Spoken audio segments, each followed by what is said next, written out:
இன்று மக்களவை தேர்தல் நடந்தால் பிஜேபி தலைமையிலான என்டிஏ 326 தொகுதிகளில் வெல்லும் என்று சர்வே கூறுகிறது. தற்போதைய சர்வேயில் இண்டி கூட்டணிக்கு 185 சீட்டுகளே கிடைக்கும் என தெரிய வந்துள்ளது. பிரதமராக மோடி வர வேண்டும் என 48.7% பேரும், ராகுல் காந்தி வர வேண்டும் என 27.1% பேரும், விஜய்க்கு ஆதரவாக 9.2% பேரும் கருத்து தெரிவித்துள்ளனர்.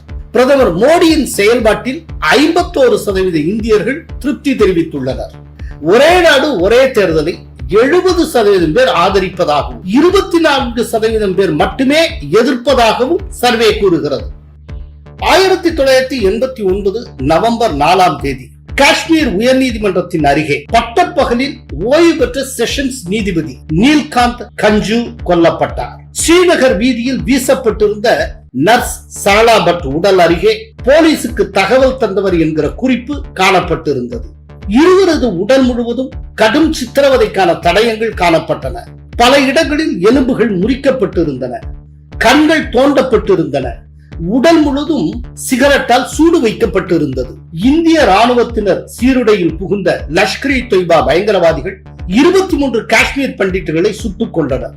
அவர்களில் 9 பேர் பெண்கள், 4 பேர் குழந்தைகள். 90களில் மட்டும் சுமார் 200 காஷ்மீர் இந்துக்கள் படுகொலை செய்யப்பட்டனர். 140 வழக்குகள் பதிவு செய்யப்பட்டன. 115 வழக்குகளில் குற்றவாளிகள் கண்டறியப்படவே இல்லை. இப்போது பழைய கோப்புகளை தீவிரமாக அலசி வருகிறது SIA. Kolahalas TV YouTube channel, இது வாய்மையின் எக்காலம். வணக்கம் நண்பர்களே.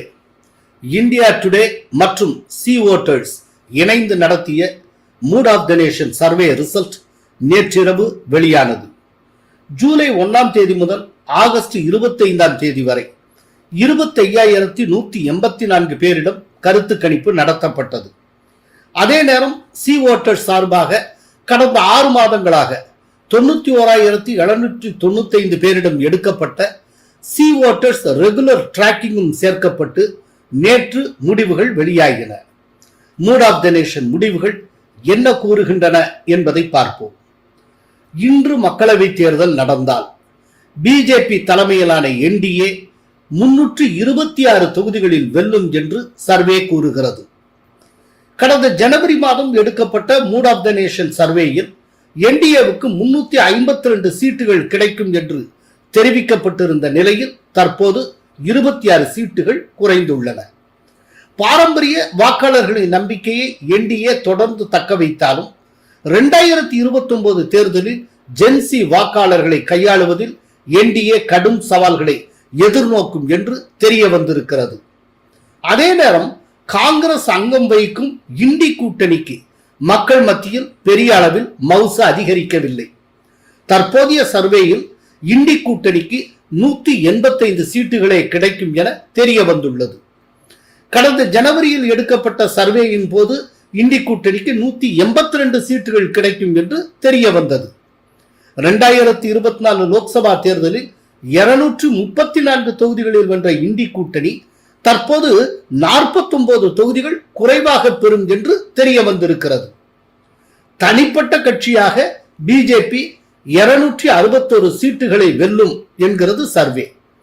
கடந்த ஜனவரியில் பிஜேபிக்கு 287 சீட்டுகள் வரை கிடைக்கும் என தெரிய வந்திருந்தது. இது தனி மெஜாரிட்டிக்கு தேவையான 272 சீட்டுகளை விட அதிகமாகும்.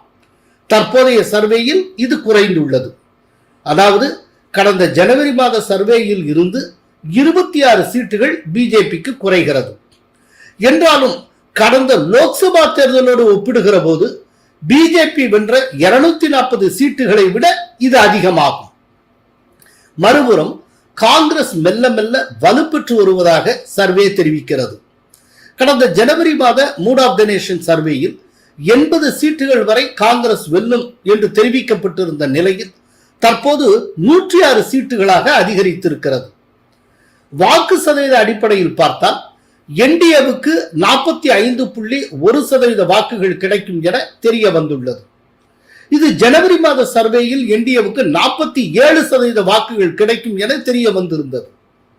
கடந்த 2024 லோக்சபா தேர்தலில் என்டிஏவுக்கு 44% வாக்குகள் தான் கிடைத்திருந்தன என்பது குறிப்பிடத்தக்கது.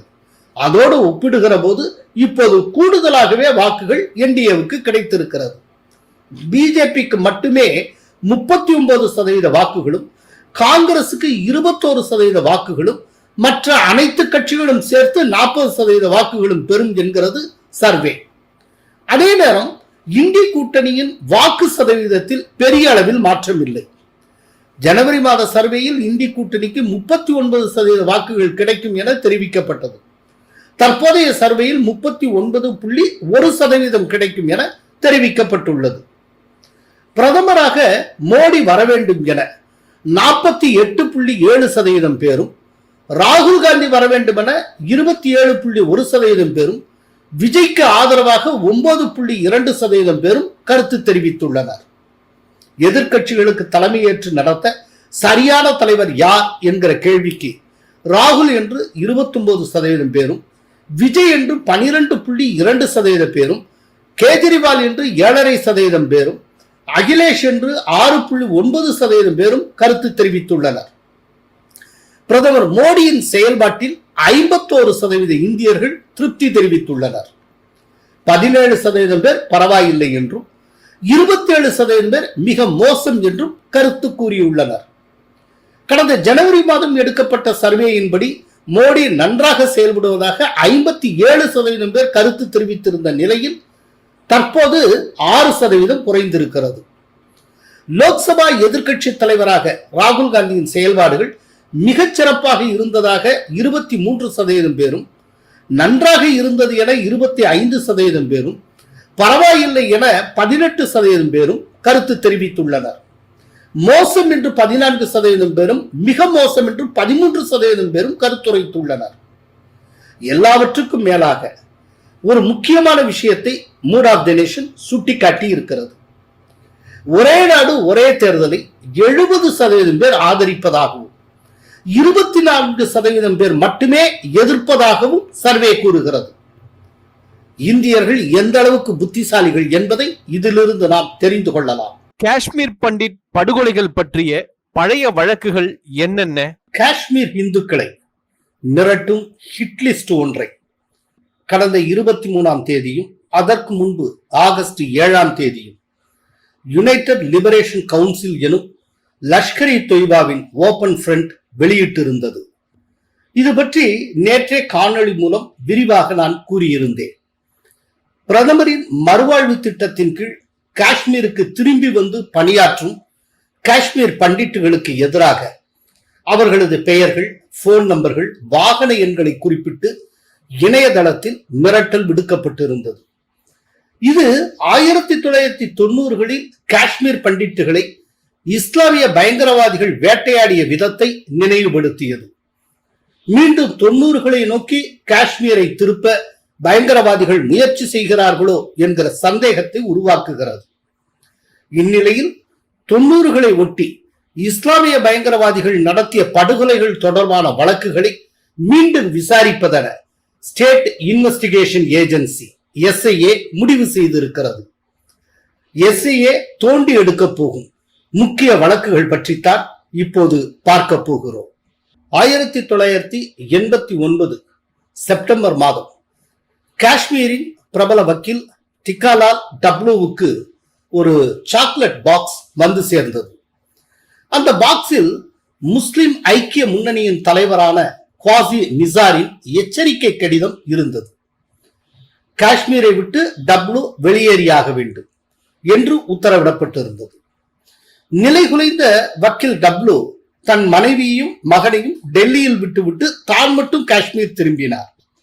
திரும்பிய 4வது நாளில், அதாவது 1989 செப்டம்பர் 14ஆம் தேதி அன்று காஷ்மீர் உயர் நீதிமன்றத்துக்கு கிளம்பிக் கொண்டிருந்த போது முகமூடி அணிந்த 3 இஸ்லாமிய பயங்கரவாதிகள் அவரை சரமாரியாக சுட்டுக் கொன்றனர். கடந்த 37 ஆண்டுகளாக இந்த வழக்கு கிடப்பிலேயே போடப்பட்டு இருக்கிறது. இப்போது அந்த வழக்கினை தூசி தட்டி உள்ளது SIA.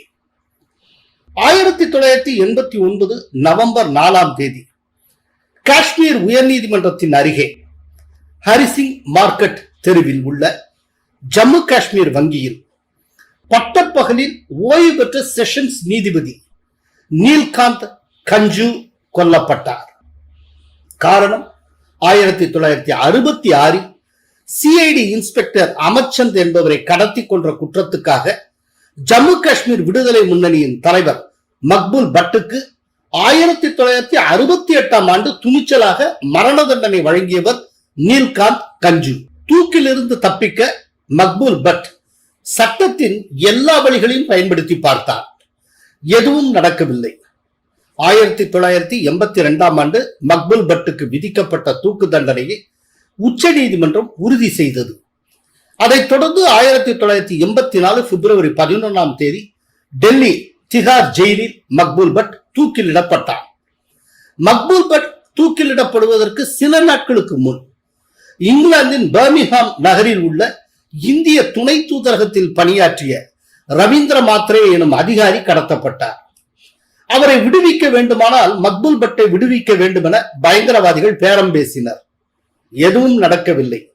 அடுத்த 2 நாட்களில் அதிகாரி ரவீந்திர மாத்ரேயின் பிணம் பர்மிங்ஹாம் வீதியில் வீசப்பட்டிருந்தது. இந்நிலையில் மக்பூல் பட் தூக்கிலிடப்பட்டான். அதைத் தொடர்ந்து அவனுக்கு மரண தண்டனை வழங்கிய நீல்காந்த் கஞ்சு பயங்கரவாதிகளால் சுட்டுக் கொல்லப்பட்டார். நீதிபதி நீல்காந்த் கஞ்சு சுட்டுக் கொல்லப்பட்ட வழக்கை 37 ஆண்டுகளுக்கு பிறகு தற்போது ஓபன் பண்ணி இருக்கிறது ஸ்டேட் இன்வெஸ்டிகேஷன் ஏஜென்சி. 1990 ஏப்ரல் 19 Sheri Kashmir institute of medical sciences பணியாற்றிய சரளா பட் எனும் நர்ஸ் கடத்தப்பட்டு ஜம்மு காஷ்மீர் விடுதலை முன்னணியினுடைய கமாண்டர் வீட்டில் அடைத்து வைக்கப்பட்டு சித்திரவதை செய்யப்பட்டு சுட்டுக் கொல்லப்பட்டார். ஸ்ரீநகர் வீதியில் வீசப்பட்டிருந்த நர்ஸ் சரளா பட் உடல் அருகே போலீசுக்கு தகவல் தந்தவர் என்கிற குறிப்பு காணப்பட்டிருந்தது. 30 ஆண்டுகளுக்கு மேலான இந்த வழக்கில் ஒருவர் கூட கைது செய்யப்படவில்லை. கண்டறியப்பட முடியாத வழக்கு என கைவிடப்பட்டது. இப்போது மீண்டும் விசாரணை தொடங்கி இருக்கிறது. 1990 ஏப்ரல் 29 இரவு அல்லது 30 அதிகாலை புகழ்பெற்ற காஷ்மீர் கவிஞரான சர்வானந்த் கவுல் பிரேமியின் வீட்டுக்குள் 3 பயங்கரவாதிகள் நுழைந்தனர். வீட்டை கொள்ளையடித்த பின் பிரேமியை தரதரவென இழுத்துச் சென்றனர். அவருடன் அவரது 27 வயது மகன் வீரேந்தரும் இழுத்துச் செல்லப்பட்டார். 2 நாட்கள் கழித்து அவர்கள் வீட்டிலிருந்து 20 கிலோமீட்டர் தொலைவில் உள்ள வனப்பகுதியில் ஒரு மரத்தில் இருவரது உடலும் தொங்கவிடப்பட்டிருந்தன. இருவரது உடல் முழுவதும் கடும் சித்திரவதைக்கான தடயங்கள் காணப்பட்டன. பல இடங்களில் எலும்புகள் முறிக்கப்பட்டிருந்தன. கண்கள் தோண்டப்பட்டிருந்தன. உடல் முழுவதும் சிகரெட்டால் சூடு வைக்கப்பட்டிருந்தது. இந்த வழக்கும் கண்டறியப்பட முடியாத வழக்கு என கைவிடப்பட்டது. இப்போது மீண்டும் உயிர் பெற்றிருக்கிறது. 1998 ஜனவரி 25 இரவு கந்தர்பால் மாவட்டத்தில் உள்ள வந்தாமா நகருக்குள் இந்திய ராணுவத்தினர் சீருடையில் புகுந்த லஷ்கர் இ தொய்பா பயங்கரவாதிகள் 23 காஷ்மீர் பண்டிட்டுகளை சுட்டுக் கொண்டனர். அவர்களில் 9 பேர் பெண்கள், 4 பேர் குழந்தைகள். சந்தேகத்துக்குரிய பயங்கரவாதிகள் அடுத்தடுத்த என்கவுண்டர்களில் கொல்லப்பட்டனர் என்றாலும் வழக்கு தொடர்ந்து நடைபெறவில்லை. 90களில் மட்டும் சுமார் 200 காஷ்மீர் இந்துக்கள் படுகொலை செய்யப்பட்டனர். 140 வழக்குகள் பதிவு செய்யப்பட்டன. 115 வழக்குகளில் குற்றவாளிகள் கண்டறியப்படவே இல்லை. 2017 காஷ்மீர் பண்டிட் அமைப்பொன்று 90களில் நடைபெற்ற அட்டூழியங்கள் குறித்து மீண்டும் புலன் விசாரணை நடத்தப்பட வேண்டும் என்று கோரி உச்ச நீதிமன்றத்தை அணுகியது. கோரிக்கையை விசாரித்த உச்ச நீதிமன்றம் இப்போதே 27 ஆண்டுகள் கடந்து விட்டன, ஆதாரங்கள் எங்கிருந்து வரும் என்று கூறி நிராகரித்தது. இப்போது பழைய கோப்புகளை தீவிரமாக அலசி வருகிறது எஸ்ஐஏ. எஸ்ஐஏவில் பயங்கரவாத எதிர்ப்பு புலனாய்வில் நிபுணத்துவம் பெற்ற அதிகாரிகள் 6 முதல் 10 பேர் வரை இருப்பார்கள். அந்த குழுவை எஸ்பி அல்லது டிஎஸ்பி ரேங்க் அதிகாரிகள் வழி நடத்துவர். ஒவ்வொரு குழுவும் ஒரு வழக்கை எடுத்துக்கொண்டு தீவிரமாக புலனாய்வு செய்ய உள்ளது. கொலை நடந்த அன்றைக்கு நேரில் கண்ட சாட்சிகளுக்கு இன்றைக்கு வயது 60க்கு மேல் இருக்கும்.